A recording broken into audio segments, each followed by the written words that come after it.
राजेश, ये तस्वीरें देखकर एक बात तो दिख रही है कि अब रूस के हमले रिहायशी इलाकों में हो रहे हैं। अभी तक तो जो सैन्य ठिकाने थे या कोई पर्टिकुलर इमारत पर ही हमले हो रहे थे, लेकिन अब रिहायशी इलाके। जी बिल्कुल सही बोल रहे हैं आप। ये एक बहुत बड़ा चेंज आया है। देखिए, कल भी हमने दिखाया था आपको कि ओब्लोन में, जो एक शहर के बिल्कुल अंदर है, वहां धमाका हुआ है और उस धमाके में पूरा रेजिडेंशियल ब्लॉक तबाह हो गया है, लगभग 150-200 फ्लैट्स। और इसमें भी वही हालत है। बिल्डिंग में कम से कम 200-250 अपार्टमेंट्स हैं, फ्लैट्स हैं अंदर, जो पूरे पूरे तबाह हो गए हैं। और ये एक नई चीज देखने को आ रही है। जैसे जैसे युद्ध आगे बढ़ रहा है, जैसे जैसे रूसी फौजें नजदीक आ रही हैं कीव के, अब कीव में रिहायशी इलाकों पर भी हमले होने शुरू हो गए हैं। लेकिन इस हमले के दो कारण हो सकते हैं, मैं आपको ये बता दूं। एक कारण ये हो सकता है कि ये एक टेक्निकल फेलियर हो सकता है, एक प्रिसिशन की कमी हो सकती है। मिसाइल कई बार कुछ मीटर, 100-150 मीटर आगे पीछे भी गिर सकती है। एक कारण ये भी हो सकता है, क्योंकि चाहे कितनी भी टेक्नोलॉजिकल एडवांसमेंट हो गई हो, लेकिन अभी भी 100% प्रिसिशन हर हथियार का और हर देश के पास नहीं है। एक कारण ये हो सकता है। दूसरा कारण जो मुझे दिखता है वो हो सकता है कि उनको कोई इंटेलिजेंस मिली हो, इस बिल्डिंग के अंदर फौज, मिलिशिया या फॉरेन फाइटर्स, इस तरह के कोई एलिमेंट्स हाउस किए गए हैं, उनको रहने की जगह दी गई है। और ये एक कारण हो सकता है कि उन्होंने स्पेसिफिकली इस बिल्डिंग को हिट किया है, या ये कोई भी रैंडम फायरिंग हो सकती है। इन तीनों में से कोई भी एक कारण इसका हो सकता है। अर्पिता।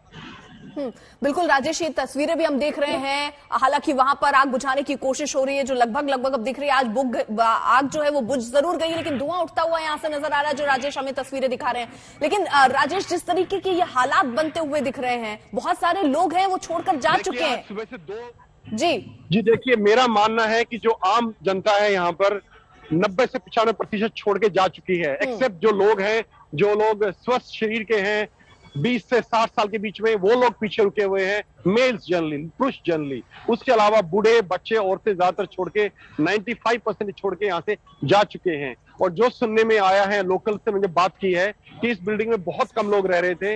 एक आदमी का मैंने इंटरव्यू लेने की कोशिश की, जिसको नहीं आती है अंग्रेजी, लेकिन उससे मैंने बातचीत की है, आपको वो रिपोर्ट भी भेजी है। उसमें वो बोल रहा था कि वो दूसरी मंजिल पे रहता था जिस वक्त ये हमला हुआ है। वो अपार्टमेंट के अंदर था और धमाके से एकदम बहुत घबरा के निकला, लेकिन उसको किसी प्रकार की चोट नहीं आई है, वो भाग पाया। क्योंकि जो मिसाइल है उसने बिल्डिंग के बीच में हिट किया है। ये लगभग जो है 20 मंजिला इमारत है, तो इसके बीच में मिसाइल ने हिट किया है। तो वो क्योंकि निचली मंजिल पे था, दूसरी मंजिल पे था, तो उसको इतना ज्यादा जो है चोट या नुकसान नहीं हुआ है। अर्पिता। बिल्कुल राजेश, अगर मुमकिन हो तो जरा तस्वीर एक बार फिर से दिखा दीजिए, क्योंकि आप दिखा रहे हैं रिहायशी इलाका है, किस तरीके के। जी जी पूरा इलाका दिखा देता हूँ। देखिए, ये पूरी तरह से पूरा एक रेजिडेंशियल कॉम्प्लेक्स है, सारी मल्टी स्टोरी रेजिडेंशियल बिल्डिंग्स हैं। ये देखिए, ये बिल्डिंग जो कि उससे काफी दूर है, इसकी सारे शीशे टूट गए, खिड़कियों के, काफी खिड़कियों के शीशे टूट गए हैं। धमाके की वाइब्रेशन अगर आप देख पा रहे हैं तो देखिए।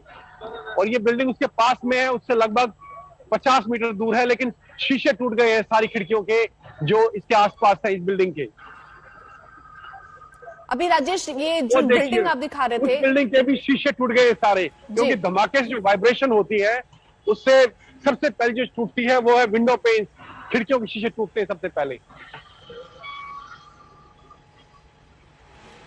बिल्कुल। और ये तस्वीरें भी हम उस वक्त की भी आपको दिखा दे रहे हैं, साथ साथ जब देखिए आग लगी थी वहां पर, उसके बाद फायर ब्रिगेड की टीम वहां पर मौजूद, आग बुझाने की कोशिश हो रही है। राजेश, हमारे सहयोगी उसी जगह पर, उसी स्पॉट पर हैं, और राजेश से हम एक बार जल्दी से वो तस्वीरें भी देख लेते हैं कि देखिए आग बुझाने का जो काम है वो वहां चल रहा है। राजेश, जरा आप वो बिल्डिंग दिखा दीजिए जहां पर ये आग लगी थी एक बार। वहां पर हालात क्या है? क्या पूरी तरीके से आग बुझा ली गई है और पूरा इलाका खाली करा लिया गया है? पहुंची है, अभी भी आपको सफेद जो है भाप या धुआं निकलना दिख रहा है, लेकिन अभी जलती हुई आग नहीं दिख रही है।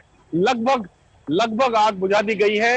ये जो है अभी 3.5-4 घंटे से लगातार मशक्कत कर रहे हैं। कई फायर ब्रिगेड गाड़ियां यहाँ काम कर रही हैं और 3-3.5 घंटे से इनको लग गए हैं इसको, आग को काबू करने में। और अभी भी पूरी तरह से ये बुझी नहीं है, लेकिन जलती हुई आग अब नहीं दिख रही है। ये सुबह 5 बजे, यानी कि अब से लगभग 4 घंटे पहले ये मिसाइल ने हिट किया है इस बिल्डिंग के ऊपर।